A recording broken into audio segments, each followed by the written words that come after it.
আসসালামু আলাইকুম সবাইকে। সংখ্যা পদ্ধতির আরেকটি নতুন ভিডিওতে সবাইকে স্বাগতম। আজকের এই ভিডিওতে আমরা বিসিডি কোড সম্পর্কে জানব এবং বিসিডি কোডে কিভাবে আমরা রূপান্তর করতে পারি সেই সম্পর্কে জানব। তো চলো ভিডিওটি দেরি না করে শুরু করা যাক। তো প্রথমেই বিসিডি মানে আসলে কি সেটা আমাদের জেনে নিতে হবে। বিসিডি মানে হচ্ছে বাইনারি কোডেড ডেসিমাল। আমাদেরকে মনে রাখতে হবে বিসিডি কিন্তু কোনো সংখ্যা পদ্ধতি নয়, ঠিক আছে। বিসিডি মানে হচ্ছে বাইনারি কোডেড ডেসিমাল, অর্থাৎ দশমিক সংখ্যাকে আমরা সমতুল্য বাইনারি সংখ্যায় প্রকাশ করার জন্য যে বিটটা আসলে আমরা ব্যবহার করি, যে পদ্ধতিটা ইউজ করি, সেটাই হচ্ছে কি বিসিডি পদ্ধতি, ঠিক আছে।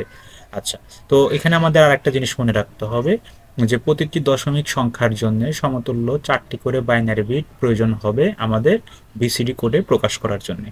ওকে, তো 0 থেকে 9 পর্যন্ত আমরা 10টি অঙ্কের প্রতিটিকে 4টি করে বাইনারি বিটের সাহায্যে হচ্ছে বিসিডিতে প্রকাশ করব। যেমন এখানে এরকম একটা সংখ্যা আছে, এখানে টোটাল ডিজিট আছে হচ্ছে 8টা। তো এটার বেজ বা ভিত্তিতে যদি বিসিডি লেখা থাকে তার মানে বুঝতে হবে এটা একটা বিসিডি কোড, ঠিক আছে। আচ্ছা, তো আমরা একটা এক্সাম্পলের সাহায্যে একটু সহজেই বুঝে নিব কিভাবে আসলে বিসিডি কোডে রূপান্তর করতে হয়। ধরা যাক 395 এই একটা দশমিক সংখ্যা 395, এটাকে আমাকে বিসিডি কোডে রূপান্তর করতে হবে, ঠিক আছে। তো কীভাবে রূপান্তর করব? সরাসরি আমরা সংখ্যাগুলোর বাইনারি মানগুলো আগে লিখবো। হ্যাঁ, তো আমরা তো এর আগে বাইনারি মান বের করা জানি, কিভাবে দশমিক থেকে বাইনারিতে বের করে জাস্ট 2 দিয়ে ভাগ দিলেই কিন্তু সংখ্যাগুলো বাইনারি মান বের হয়ে আসে। হ্যাঁ, তো আমরা প্রত্যেকটা আলাদা আলাদা সংখ্যার জন্য 4টা করে বিট লিখবো। যেমন দেখো 3, এই সংখ্যার বাইনারি হচ্ছে 11, তাই না? আচ্ছা, এটা কিন্তু বের করে নিতে পারো, 2 দিয়ে ভাগ দিলেই বের হয়ে আসবে। যেমন আমরা আগের ভিডিওগুলোতে এগুলো কিন্তু করেছি। যেমন 2 দিয়ে যদি 3কে ভাগ দেই, 2 3-এর মধ্যে যায় একবার, আমাদের ভাগশেষ থাকে 1। আবার 2 1-এর মধ্যে যায় না, ভাগফল 0 এবং ভাগশেষ কিন্তু এই 1, ঠিক আছে। এবার আমরা নিচ থেকে উপরের দিকে লিখলেই পাবো হচ্ছে 11।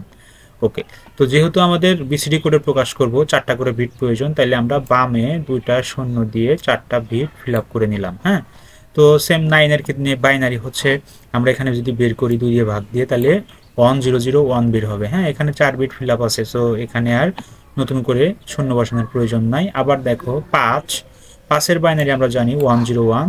হ্যাঁ, তো এখানে 4 বিট ফিল আপ করার জন্য বামে একটা শূন্য বসিয়ে দিলাম, ঠিক আছে। তাহলে এইবার এই যে 395 এই দশমিক সংখ্যার প্রত্যেকটা 4 বিট করে যদি আমি লিখি, তাহলে সবগুলোকে একত্রে লিখলে যে সংখ্যাটা হবে এইটাই হবে হচ্ছে বিসিডি কোড। আশা করি বুঝতে পেরেছো, খুবই সহজ। তো নর্মালি আমরা বাইনারিতে নেওয়ার জন্য কিন্তু 2 দিয়ে ভাগ দিতাম পুরো সংখ্যাটাকে, কিন্তু বিসিডির ক্ষেত্রে আমরা প্রত্যেকটা ডিজিটের জন্য 4 বিট করে বসিয়ে, হ্যাঁ, এটার বেস যদি বিসিডি লিখে দিই তাহলে সংখ্যাটা হবে কি বিসিডি কোড। ক্লিয়ার? আশা করি বুঝতে পেরেছো। আমরা আর একটা এক্সাম্পল দেখি, তাহলে ক্লিয়ার হয়ে যাবে। যেমন তোমাকে যদি বলে 925 এই যে দশমিক সংখ্যা, এটাকে বিসিডি করে রূপান্তর করো, তাহলে আমরা আগের মতোই 9-এর বাইনারি বের করব, তারপরে 2-র বাইনারি এবং 5-এর বাইনারি 4 বিট করে লিখলেই আমাদের বিসিডি কোডে রূপান্তর হয়ে যাবে। যেমন 9-এর বাইনারি হচ্ছে 1001, 2-র বাইনারি হচ্ছে 10, তাহলে 4 বিটের জন্য আমরা বামে 2টা শূন্য বসিয়ে দিলাম। 5-এর বাইনারি হচ্ছে 101, 4 বিটের জন্য বামে একটা শূন্য বসিয়ে দিলাম। এবার এই দশমিক সংখ্যার সমান সবগুলো বিটকে যদি আমি একত্রে লিখি এবং বেস, তখন হয়ে যাবে কি বিসিডি, অর্থাৎ এটা বিসিডি কোডে রূপান্তর হয়ে গেল। খুবই ইজি, তাই না?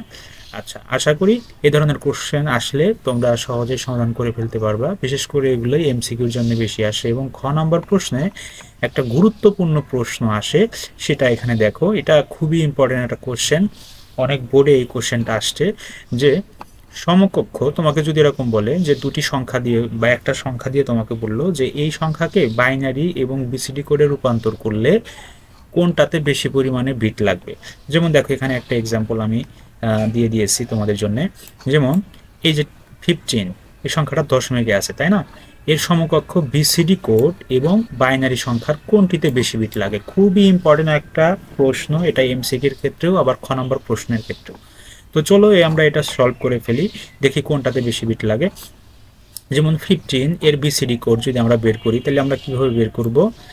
1 আর 5-এর জন্য আমরা 4 বিট করে লিখব, তাই না? আচ্ছা, তাহলে 1-এর বাইনারি তো আমরা জানি হচ্ছে 1, হ্যাঁ, এবং 4 বিটের জন্য বামে আমরা কি করব?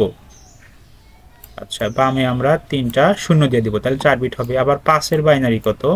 5-এর বাইনারি আমরা জানি কত, 1 0 1। ঠিক আছে, তাহলে বামে একটা শূন্য বসিয়ে দিব।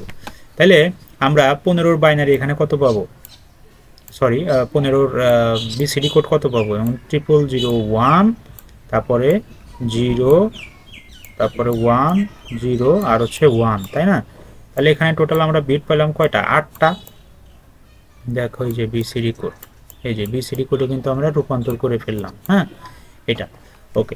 তো 15-র বিসিডি আমরা পাইলাম এখানে কত বিট, 8 বিট, অথবা বামের শূন্য যদি তুমি বাদ দাও তারপরেও কিন্তু 5 বিট এখানে আমরা পাচ্ছি। ওকে, তো এবার আমরা 15-র যদি বাইনারি বের করি তাহলে এখানে কি দাঁড়ায় দেখো। যেমন বাইনারি বের করার জন্য আমরা কি করব, আচ্ছা আমি মাউস দিয়ে লিখতেছি তো লেখাগুলো একটু এদিক সেদিক হয়ে যাচ্ছে, তো একটু কষ্ট করে বুঝে নিও।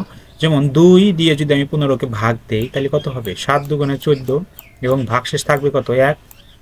আবার 2 দিয়ে যদি আমি 7কে ভাগ করি তাহলে 3 দুগুণে 6, আর ভাগশেষ কত থাকবে, 1।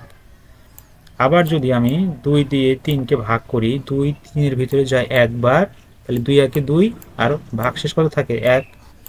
আবার দেখো 2 দিয়ে যদি আমি 1কে ভাগ করি, 2 1-এর মধ্যে কিন্তু যায় না, তাহলে ভাগফল হবে কত, 0, আর এই ভাগশেষ হবে হচ্ছে 1।